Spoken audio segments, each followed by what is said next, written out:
ओंकार ओडिया। नमस्कार फ्रेंड्स, ओंकार ओडिया चैनल रे आपण मानक स्वागत। फ्रेंड्स, आज एक क्षुद्र भिडियो रे एभली एक शक्तिशाली जिनस को शेयर करने पे जाउची, जहाकू कि आपण माने निजर मुखरे रखिकरी जेकोसी व्यक्ति को आपण देखा करिवे, से जे भली प्रकृतिर पुरुष व नारी होइथाउ ना कहीं आपणकर वश्यता स्वीकार करिवो। एहाकू आपण माने निजर जे भली भाबरे व्यक्तिगत प्रेम क्षेत्र में व्यवहार करि परिबे, सेहि भली पारिवारिक स्नेह प्रेम संपर्क रे मध्ये व्यवहार करि परिबे, किंबा आपणकर चाकरी वृत्ति क्षेत्र में उपरिस्थ ऑफिसर को हाथ मुठा रखि परिबे एवं व्यवसाय वाणिज्य स्तर में मध्ये आपणकर यही शक्तिशाली उपाय को अवलंबन करी निजर व्यवसाय को बढ़ाई परिबे। अथवा सामाजिक क्षेत्र में आपण जदि कौनसी नारी बा पुरुष को आपणकर व्यक्तिगत कल्याण निमंते यही शक्तिशाली उपाय को अवलंबन करती, तेबे सेही व्यक्ति नारी बा पुरुष आपणकर संपूर्ण वश्यता स्वीकार करिवो। अत्यंत चमत्कार शक्तिशाली उपायटी जहाँ माध्यम कि जेकोसी व्यक्ति सहजरे कौन सी व्यक्ति को करायत्त करि परिबो। तेबे এই अमूल्य तथ्य को आपनक सह शेयर करे पूर्व क्षुद्र निवेदन, जदि आपण आज प्रथम बार करिक चैनल पाठ दैचंती एवं एई भली तंत्र मंत्र भिडियो रे आपनक रुचि रहिछि,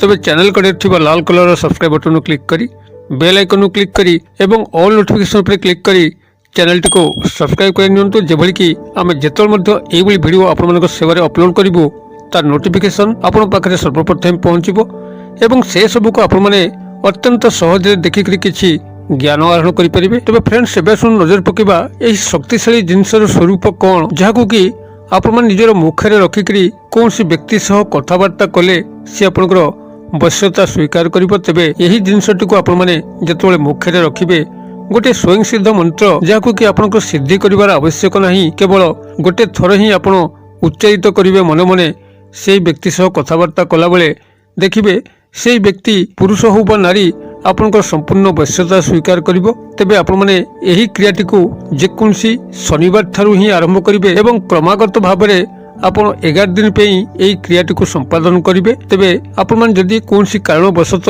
एही 11 दिन मध्यरु कोनसी गोटे दिन बा 2 दिन सेही व्यक्तिक सह न मिसी पारिले एवं आपण माने एही क्रियाटी को संपादन करिया पे अक्षमता हेले, तेबे सेही गोटे बा 2 दिन आपण सेही व्यक्तिकर फोटो जदि आपनकर मोबाइल रे थाए, तेबे आपण ताकू सामने रखी मध्य क्रियाटी को संपादन करि परिबे। तेबे आपण मन चेष्टा करिवे सेही व्यक्ति सह एही 11 दिन जेमिति हेले आपण मिलन हेबे एवं तांका सह कथावार्ता एही शक्तिशाली उपाय को अवलंबन करि ही करिवे। तेबे जदि कोनसी कारणवशत जेटा मु आपण संगे शेयर कली, जदि तांका सह भेट आपनकर न होई पारला, तेबे आपण दिने किंबा 2 दिन एही 11 दिन मध्यरु तांकर फोटो साहाय्य आपण माने क्रियाटी को संपूर्ण संपादन करि परिबे। तेबे आपण माने सकाल समय अपराह्न भितर ही आपण मानक क्रियाटी संपादन करिया पड़िबो। संध्या परे आपण माने क्रिया को संपादन कले आपण फलवान हेबे नाही। अतएव प्रभात समय सूर्यास्त भितर ही आपण माने सही व्यक्ति पुरुष व नारी को आपनकर देखा करिवार अछि एवं तांकर साक्षात हेला परे जतबेले आपण तांक सह कथावार्ता करिवे, एही शक्तिशाली जिंस को आपण माने पार्टी रे रखिबे एवं एही स्वयं सिद्ध मंत्र को आपण माने गोटे थर उच्चारित करिवे मन मने। यार चमत्कार को आपण निजे लक्ष्य करिवे। तेबे ए जो शक्तिशाली जिनसटी को पार्टी रखिबे ताको मु प्रथम आपण सह शेयर करूचे एवं तार परवर्ती पर्याय रे मु आपण को ए स्वयं सिद्ध मंत्रटी मध्य शेयर करिवि, जद्वारा कि आपण माने ए दुईटीर शक्तिशाली संयोग फल रे आपण कोनसी व्यक्ति को आपण निजर अख्तियार को आनी परिबे। तेबे ए जो शक्तिशाली जिनस को आपण माने पार्टी रखिबे, यह बहुत साधारण सबुआडे मिले, ता हूँ लवंग। लवंगर एक स्वतंत्र तंत्रोक्त क्रिया अच्छी, जहाँकि बहुत गुड़िए ये तटका क्रिया लवंग को व्यवहार करा जाए। लवंग संपूर्ण भाव में अक्षत होइतिबा दरकार, अर्थात कौन स्थान रे खंडिया खबरा हो नथिबो, स्वयं संपूर्ण होइतिबो एवं तादरे आपनकर फुलटी थिबो। आपण माने एही क्रियाटी को जेतेबेले संपादन करिया पे जिबे, लवंगटी को तो आपण माने पार्टी रे रखिबे। तेबे जेतेबेले आपण माने क्रियाटी को संपादन करि सारचंती, आपण पार्टी रो लवंगटी को बाहर करी तार जो फूल अंश अच्छी आपन ताकू बाहर कर देकरी अवशिष्ट आपन ताकू खाइया को पड़िबो। एही भली भाबरे 11 दिन पे आपन 11 गोटी लवंग को ही व्यवहार करिवे एवं प्रत्येक थर आपन माने सेही व्यक्ति को देखा करी एही लवंग सह एही क्षुद्र मंत्र को आपण माने मन मन आवृत्ति कर सारला परे लवंगटी को आपण माने चोबेइकरी खाई देबे एवं एहार चमत्कारिता को आपण माने लक्ष्य करी चलिबे। से व्यक्ति आपण को पछरे एभली पागल प्राय अवस्था तर आसीबो ଆପଣଙ୍କୁ ଆଉ ଛାଡ଼ିକିରି ରହିପାରିବ ନାହିଁ। ଆପଣଙ୍କର ଆଗରେ ପଛରେ ବୁଲିବା ପାଇଁ ଲାଗିବ। ଆପଣ ତାକୁ ଯାହା କହିବେ ସେ ତାକୁ ତତ୍କାଳ ପାଳନ କରିବ। ତାହା ମାଧ୍ୟମରେ ହେଉ କିମ୍ବା ତା ଠାରୁ ହେଉ ଆପଣ ଯାହା ମଧ୍ୟ ଆଶା କରିବେ ତାହା ଆପଣଙ୍କୁ ନିଶ୍ଚିତ ଭାବରେ ପ୍ରାପ୍ତ ହେବ। ତେବେ ଏହି ଶକ୍ତିଶାଳୀ କ୍ରିୟାଟିକୁ ଆପଣମାନେ କୌଣସି ମନ୍ଦ ଲାଳସା ଉଦ୍ଦେଶ୍ୟରେ ପ୍ରୟୋଗ କରିବା ଅନୁଚିତ। ଆପଣମାନେ ସେହି ସମୟରେ ଏହାକୁ ପ୍ରୟୋଗ କରିବେ ଯେତେବେଳେ କୌଣସି ନାରୀ ବା ପୁରୁଷଙ୍କୁ ଆପଣ ସେହିଭଳି ଗଭୀର ଭାବରେ ଚାହୁଁଛନ୍ତି। ତାଙ୍କର ସ୍ୱାର୍ଥକୁ ଆପଣ ଦୃଷ୍ଟିରେ ରଖିକରି ଆପଣମାନେ ଏହି ପ୍ରୟୋଗଟିକୁ କଲେ ତାଙ୍କର କୌଣସି କ୍ଷତି ହେବ ନାହିଁ ଏବଂ ଆପଣଙ୍କର ଲାଭ ମଧ୍ୟ ହେବ। ଅତଏବ ସର୍ବଜନ କଲ୍ୟାଣକାରୀ କ୍ରିୟା ଯଦି ଆପଣମାନେ ଏହାକୁ ବ୍ୟବହାର କରନ୍ତି ତେବେ କାହାର କିଛି କ୍ଷୟକ୍ଷତି ହେବାର ନାହିଁ।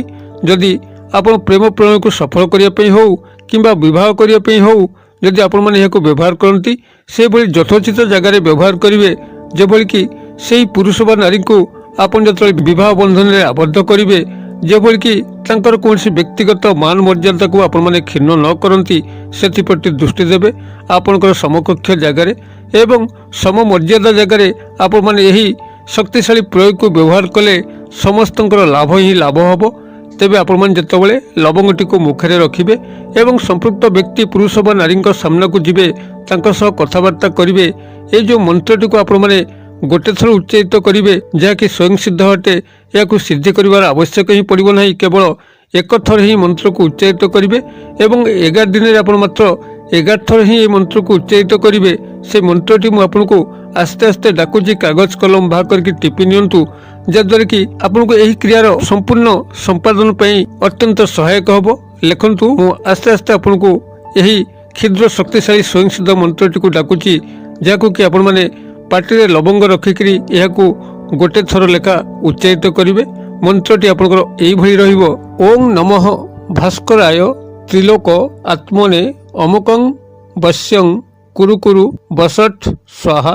ମୁଁ ଆଉ ଥରେ ମନ୍ତ୍ରଟିକୁ ଦୋହରେ ଦେଉଛି, ଆପଣମାନେ ଚେକ୍ କରି ନିଅନ୍ତୁ ଠିକ୍ ଲେଖିଲେ କି ଭୁଲ ଲେଖିଲେ। ମନ୍ତ୍ରଟି ଓଂ ନମଃ ଭାସ୍କରାୟ ତ୍ରିଲୋକ ଆତ୍ମନେ ଅମୁକଂ ବଶ୍ୟଂ କୁରୁ କୁରୁ ବସଟ୍ ସ୍ୱାହା। ମୁଁ ଆଶା କରେ ମନ୍ତ୍ରଟି ଆପଣମାନେ ନିଶ୍ଚିତ ଭାବରେ ସଠିକ୍ ଭାବରେ ଲେଖିଥିବେ। ମନ୍ତ୍ରଟିକୁ ଆପଣମାନେ ଏଇଭଳି ଏକଥର ଉଚ୍ଚାରିତ କରିବେ। ଲବଙ୍ଗଟିକୁ ପାଟିରେ ରଖିକରି ସ୍ୱୟଂ ସମ୍ପୂର୍ଣ୍ଣ ଲବଙ୍ଗଟିଏ ହୋଇଥିବ, ଆଦୌ ଖଣ୍ଡିଆ ଖାବରା ହୋଇନଥିବ ଏବଂ ତାର ଫୁଲ ଥିବ ଏବଂ ମନ୍ତ୍ରଟିକୁ ଆପଣମାନେ એકવાર ଉଚ୍ଚାରିତ କରିସାରିଲା ପରେ ଲବଙ୍ଗଟିକୁ ପଦାକୁ କାଢ଼ିବେ।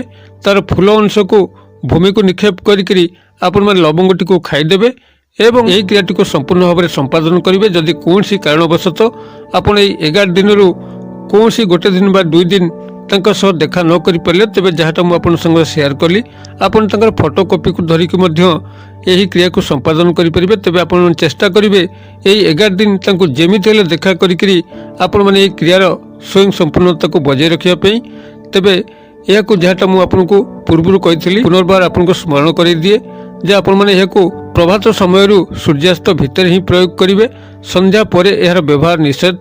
ଅତଏବ ଆପଣମାନେ ଏଇଭଳି ଉପାୟରେ ଆପଣ ଏହି ମନ୍ତ୍ର ଏବଂ ଲବଙ୍ଗ ସହାୟତାରେ ଯେକୌଣସି ବ୍ୟକ୍ତି ପୁରୁଷ ବା ନାରୀଙ୍କୁ ଆପଣଙ୍କର ସମ୍ପୂର୍ଣ୍ଣ ଆଧୀନତା ସ୍ୱୀକାର କରାଇପାରିବେ। ମୁଁ ଆଶା କରେ ଦର୍ଶକ ବନ୍ଧୁ ଭିଡ଼ିଓଟି ନିଶ୍ଚିତ ଭାବରେ ଆପଣଙ୍କର ବୋଧଗମ୍ୟ ହେଉଥିବ।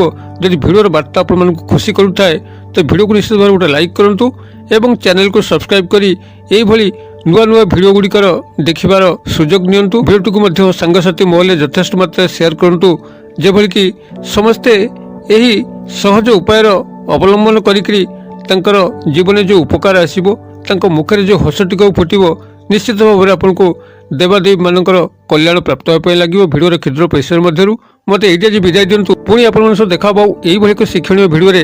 ସେ ପର୍ଯ୍ୟନ୍ତ ଦର୍ଶକ ବନ୍ଧୁ ଆପଣମାନେ ସମସ୍ତେ ମଙ୍ଗଳଙ୍କ କୃପାରୁ ଭଲରେ ଥାନ୍ତୁ। ରହୁଛି। ସର୍ବେ ଭବନ୍ତୁ ସୁଖିନ, ସର୍ବେ ସନ୍ତୁ ନିରାମୟା, ସର୍ବଭଦ୍ରାଣି ପଶ୍ୟନ୍ତୁ ମା କଶ୍ଚିତ୍ ଦୁର୍ଭାଗ୍ୟ ଭବେତ୍। ଓಂ ଶାନ୍ତି, ଓಂ ଶାନ୍ତି, ଓಂ ଶାନ୍ତି। ନମସ୍କାର।